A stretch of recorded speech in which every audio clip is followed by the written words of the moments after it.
आज़मीन हज के लिए राहत की खबर है। हज कमेटी ऑफ इंडिया का बड़ा फैसला सामने आया। हज के लिए पहली किश्त जमा करने की तारीख बढ़ी है। 25 अगस्त तक बढ़ाई गई है पहली किश्त की तारीख। अब तक 18,760 लोगों ने हज के लिए दी है एप्लीकेशन। तो बड़ी खबर इस वक्त आपको बता रहे हैं कि आज़मीन हज के लिए राहत भरी खबर सामने आई है। हज कमेटी ऑफ इंडिया का ये बड़ा फैसला देखने को मिला है। हज के लिए पहली किश्त जमा करने की तारीख को बढ़ाया गया है। अब 25 अगस्त तक किश्त जमा करने की तारीख बढ़ाई गई है। तो 25 अगस्त तक इजाफा हुआ है इस तारीख में, इसको बढ़ाया गया है। अब तक 18,760 लोगों ने हज के लिए एप्लीकेशन दी है। तो तमाम आज़मीन हज के लिए ये राहत भरी खबर सामने आई है।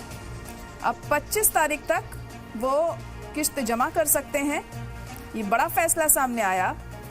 और साथ ही आपको ये भी बता दें कि अब तक 18,760 लोगों ने हज के लिए एप्लीकेशन दी है।